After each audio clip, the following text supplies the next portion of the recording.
As Mark Twain once quipped, "If I had more time, I would have written a shorter letter." There's a pair of videos on me channel that were in the works for over a year. The Tikoi videos. One exploration and one explanation. And while the exploration video is fine, I made a catastrophic error in the explanation video. I've re-uploaded a corrected version, and I've also made this video to show you some of the behind the scenes of how those videos got made, how the error got in, and how the decision to re-upload came to be. But I've written this video in as little time as possible to correct the error as fast as possible. So be warned. It's a long letter. The story of Tikoi starts with past Grey traveling to Indian reservations for another project. During that wandering, I came across the Skull Valley Indian Reservation out in Utah, and within its borders the Tikoi Test Range, information about which was limited and scattered. I got the impression it was an abandoned military weapons facility. Which, come on. 3 more intriguing adjectives. You could not precede a noun. At this point on YouTube, I'd played around with making a few vlog-style videos, and while working on the bigger project, I thought Tikoi could be a little hard to examine it to make into an easy and quick vlog, exploring the place and explaining what it was. And the tribal government graciously granted me permission to go on site and film. Which, as a side note, please do not try to visit Tikoi. It is private property, not open to the public and super dangerous. In retrospect, I was shockingly stupid to explore it in as unprepared fashion as I did. But I went, I filmed, I didn't fall in a hole or catch histoplasmosis from the bat droppings everywhere, and I didn't to get attacked by the quote, really mean owl. I was warned, defended warehouse number. Oh, I forgot to write it down.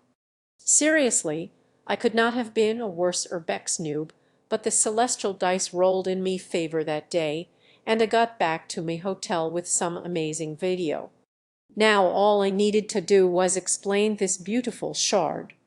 Of course, joke was on me, because every topic is an entire world unto itself once you start looking, and months later the one video split into 2. And I was barely closer to a current explanation of Tikoi than at the start. Okay, pause here, and let me tell you a little bit about the video production process in general. Videos get started either through wandering the real world or the forest of all knowledge, seeing an interesting area, exploring it, and, if lucky, some part will look like it could be a video. I've come to accept that I am a slow writer, so it's best to hold off the first serious draft until long into the exploration phase, often long enough that by the time I get to the okay, seriously, sit down and write this thing, I've forgotten a lot of what I've read, but that's actually a busful way to filter for the interesting and important and frequent ideas in a topic before the many rounds of revisions and checks to come. I used to make me videos all along, but over the years I've gathered a small team, and at some point, if I can get the script into a readable-ish version, it's time to let the team know what the next project might be.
And there is celebration or dread at what will be at least many weeks of their lives spent on this thing. Everyone has a specialty: animation, research, logistics, music, sometimes custom artwork or audio, and everyone provides useful feedback on the topic, sometimes having personal experience or finding further details or hunting down related lost artifacts. There's also a lot of double-checking at this point, going back to notes made during exploration time or looking into an out-of-place seeming fact. The script eventually progresses from merely readable into what is nearing a finalish form, and this is where it's sent out to experts. Now, this phase seems like it should be the easiest. A teacher checks your homework, but often it's quite troublesome. The first problem is finding an expert. If a video ends up being largely a book or paper adaptation and the author is alive, then that's pretty easy, and those projects are generally more straightforward. But for a lot of videos, figuring out who is the expert on this thing isn't always clear, and for some topics, there simply isn't anyone. For others, experts may exist, but finding them is basically impossible because there isn't a good public record of their expertise. This last is particularly frustrating because the instant the final video goes up, all the unfindable experts will find it and get in touch. Now, in theory, this problem could be solved by publicly announcing what the active topics are, and back when past Grace channel was smaller and he younger and neighbor, that's totally a thing hated. But current Grey in current year has seen shockingly blatant cases of those who work fast scooping topics from those who work slow. It's not the early days of the internet anymore, and surviving while supporting a team means you must compete with the entire entertainment industry in all its forms. So some secrecy is necessary, even though, thus, I am fully aware I've already developed what I am working on in this very video, and I will do it again later. But I've made an exception, even though I know from experience a video that never not regretted talking about work in progress.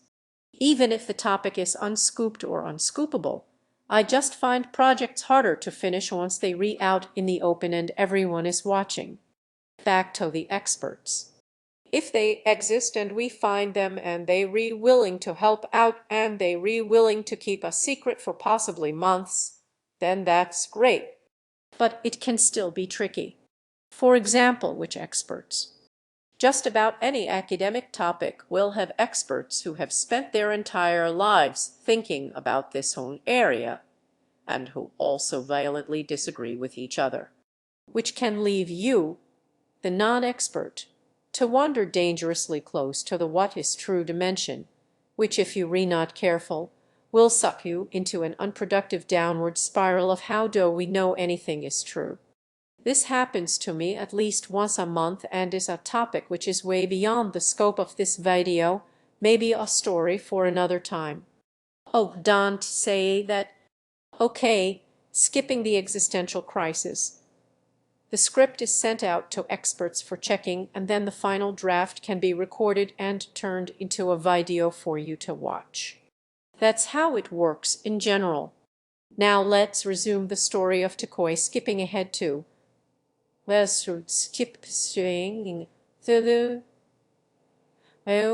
story to upload day. A day that is simultaneously the joyous completion of hundreds of hours of teamwork and the solitude of stomach churning as you wait to find out if you have been wrong on the internet. And there are many ways to be wrong on the internet, which we will visit later. But the process is designed to be able to avoid errors while still being able to publish something eventually. And in this process, I had learned that my initial impression wasn't quite right. Rather, Tikoi was actually part of an enormous for-profit company that used Tikoi as a static firing test range for rocket motors. Motors that just so happened to be used in nuclear missiles, including the famous Minuteman. But there's often so much more left on the cutting room floor. So a new part of the process is doing a director's commentary for Crowdfunders with all the extra bits. After we waited a couple of hours to ensure their snow upload day disaster that needs immediate attention. The internet will tell you real fast if you read wrong, but on Tikoi upload day, the stomach churning lessened as nothing came in. I went and streamed the commentary in a pretty relieved mood, as this has become a nice psychological marker for me that a project is truly and completely finally finished. Doing the commentary kept me up late, but satisfied with a long day's work, I decided right before trying to sleep, let me check the comments one more time. And that is when I found this. The maximum possible stomach churning comment.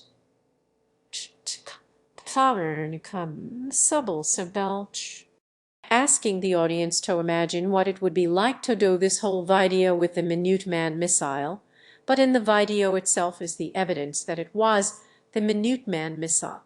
It was the Trident missile.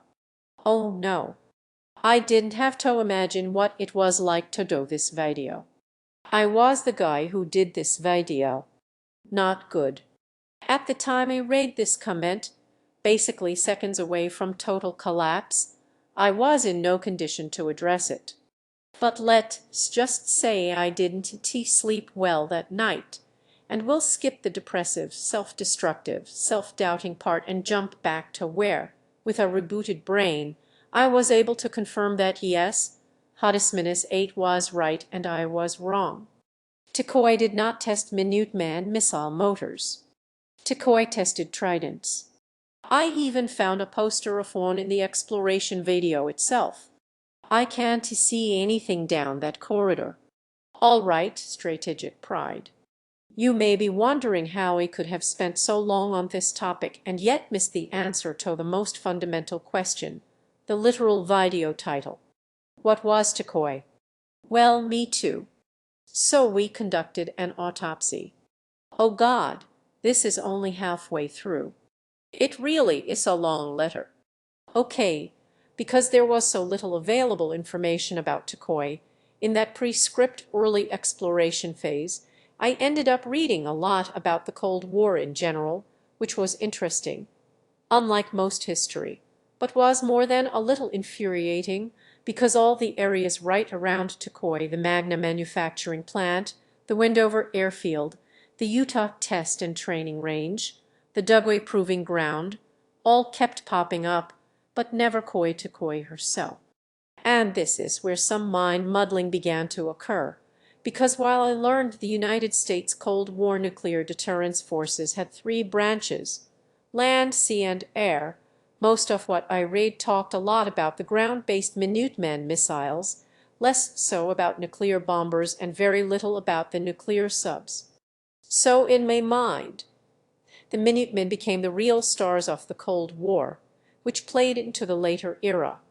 I did eventually find this book about the history of the Hercules Powder Company that built Tikoi. And while the book contains more information about a now non-existent chemical manufacturing company than most people could reasonably want to know, it does not in its 433 pages mention Tikoi even once. Either because in comparison to the breathtakingly large international scope of the company, Tikoi was just too small to warrant even a passing mention, or because the work at Tikoi was classified, or both.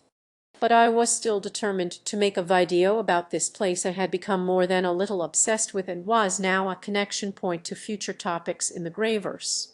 So with what I did have, I went through the process and it is somewhere in the earliest drafts I wrote it down Tikoi tested Minuteman missile motors. That is wrong, but I didn't realize. And it didn't occur to me to double-check because at this stage the script was still filled with show-stopping holes in need of dire attention before the video had a hope of getting published. Holes like, what are these things for? Why is this building on rails? How did all this work? Now, finding an expert who could discuss the classified details of a site involved in nuclear weapons production proved impossible. While there are people who are experts, and though Tokoi was abandoned for decades, the United States government still takes her secrets pretty seriously. Fun fact, some of the information Awoo revealed required legal consultation to determine if it could be publicly discussed without, going to prison. It was looking pretty bad for the project, but I did get one confidential military expert who worked at sites like Tokoi to review an early draft of the video and who explained how sites like this worked and filled in the holes. But they had worked at Tokoi itself, thus had no reason to know or comment on Tokoi being part of the sea-based arm of nuclear deterrence, not ground. So in the script, this error had no expert to catch it, but also I didn't catch it. And in the autopsy, it's clear I had not one, not two, but three missed chances to catch the error. First, this test facility footage. This will be the firing of 5-second stage, PET 5 250. THAAD 5 spoken refers to THAAD 5 motor of the Trident YA submarine-launched nuclear missile. I did wonder what THAAD 5 PET 5 250 meant, but I assumed it was a serial number or other code. Typing any version of the spoken words into Google would have been less than enlightening, but typing 5 missile would have brought me right to it. Second, the list of inspectable sites for start. I had been reading about the USSR negotiations and inspection sites, but never saw an exact list until I pulled this one from the Federation of American Scientists. Here, I did notice that Tokoi was under the SLM header, not the ICM header, but I didn't investigate because, at this point, the video was in final animation and I was trying to wrap things up, not wander off the path again. Deciding when to stop tracking down every little thing is a vital skill if you, say, ever want to finish a project. And if you go watch the director's commentary, you can listen to poor innocent Grey, who doesn't know what's coming, discuss that point several times. But this time, all I had to do was but lift me reluctant eyes to the top of the page, and there behold my answer. SLM. Submarine-launched ballistic missile. How embarrassing. But it gets on worse. Mischance 3. The timeline. Over the years, one of the most effective tools we found to disentangle a complicated subject is the humble timeline. Sources you discover in a random order, and books often discuss topics out of order, so it's clarifying to just write out a list of what happened when. And this often highlights bad or contradictory sources. This is where I unambiguously failed the hardest. To simplify, I've been calling the Minutemen missile the Minutemen missile, but there's actually three. 1, 2, 3. First deployed in 62, 65, and 70. The United States ordered 1,000 to be built, and I don't know how long it took to fill that order. Most sources gave a vague the 70s, but maddeningly in doing another round of investigating for this video, we found government sources ranging from 1977 to 1963. What the deal is with that, I have no idea. I have to stop investigating now, otherwise this correction video, hopefully still watching, will never get published. But this is exactly how a timeline can show you something's up. And past Grey should have known better than to just accept a vague the 70s for the full 1,000 Minuteman deployment. That sort of phrase is a yellow flag in general, but even if that means the later half of the decade, Tokoi was, probably, built in 1976, which is a tight timeline to have tested the minuteman. This is 100 me fault. I should have caught this way early in the process, but I just didn't, which, well, is why we all here. Okay, so big deal. You got the wrong missile. Why not just fix the video and replace it? A good question that drags us down into the detailed bowls of how YouTube works. YouTube does not let creators replace videos with new versions. You have to upload a whole new video, which risks annoying literally millions of people with redundant notifications, should YouTube choose to send them, and tempts the YouTube gods to look unfavorably upon your channel, because that last video had terrible engagement. While I will publicly and loudly complain that YouTube won't let creators replace videos, I'm also secretly grateful for this, because it forces a definitive end to projects without which my channel would doubtless have but a single video still. The difference between the United Kingdom, Great Britain, and England explained, which I would have spent the last 10 years tweaking, revising, expanding, fixing, and fixing again as the fixes introduced new things to be fixed. Oh, and updating as the facts themselves changed. So I can't believe YouTube won't let me replace a video with an updated version. But also, please don't ever let me YouTube. I only have a career because you forced me to move on. Now there is additionally a general opportunity cost of going backward, instead of making something new, separate from the specifics of YouTube. So how to decide in general when the mountain of backwards cost is worth ascending? To discuss, let's visit the menagerie of mistakes. For example, in the video about Northern Ireland's lack of flag, Scotland has 3 arms. This is a glitch. Glitches are harmless if annoying creatures. Well, annoying to creators. For audiences, they are fun and easy to catch, which is why within seconds of posting a video, Scotland has 3 arms will be the top comment. Glitches get in because for the creator, glitches are really good at hiding in plain sight, surviving revision after revision. And if you do spot them and try to fix them in a rush, you often just cause their multiplication. It's best to realize glitches will always be with you and accept their companionship as part of the process. Next over we have blunders. Blunders make you look like a fool, but still in a mostly harmless way. I've only ever once before re-uploaded a video, and it was Holland of the Netherlands because of a blunder everyone caught minutes after publication and I couldn't live with. Swapped flags of France and the Netherlands at one spot. That's wrong and embarrassing, but had it not been caught instantly, I probably would have had to learn to leave it be, in the same way I blundered this name, pronouncing it Curacao, demonstrating exactly how familiar I was with the place or the alcohol. Press, the so, the deal,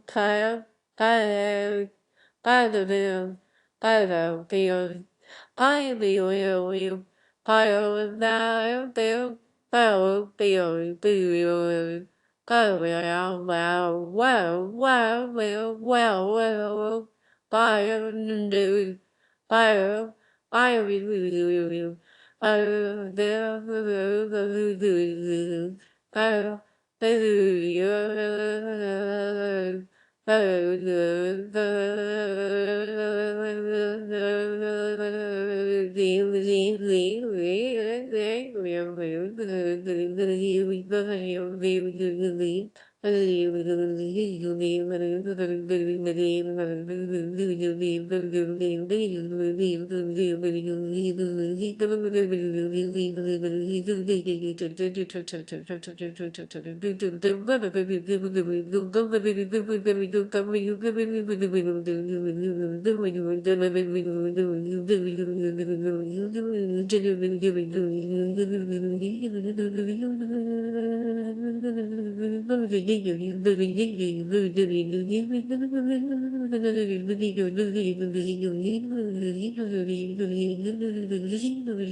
When you, re-feeling amazing about a thing that you've made, it really tempts delighting a blunder to steal your thunder.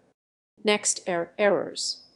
Ugly, charmless things without redeeming value that come in many different species. From error trivialis, bad takeus, technically correctus, error factualis, and many, many others.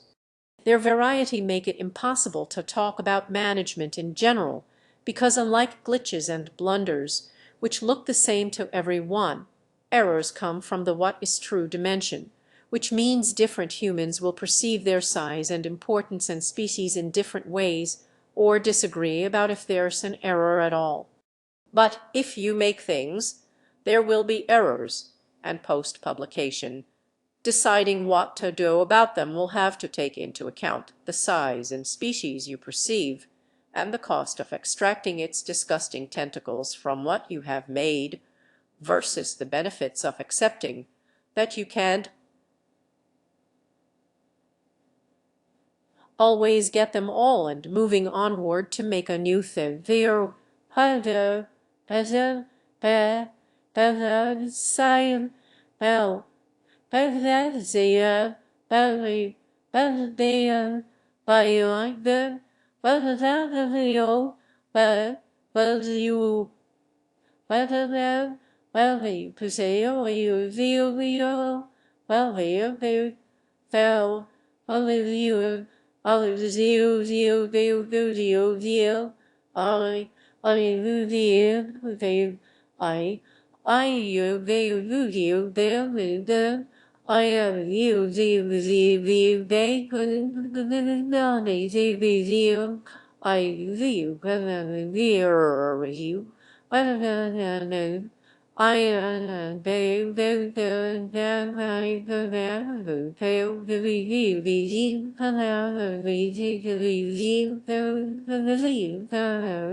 But when errors grow large enough, they become a new subspecies, the error catastrophicus, an error that fundamentally breaks at least part of what you have made, and in making a straight factual video called What is Sequoia, a video that was, at the time of publication, the only generally accessible summary of information about this location, getting which type of missile they tested wrong is a catastrophic factual error, which is why I decided to fix it.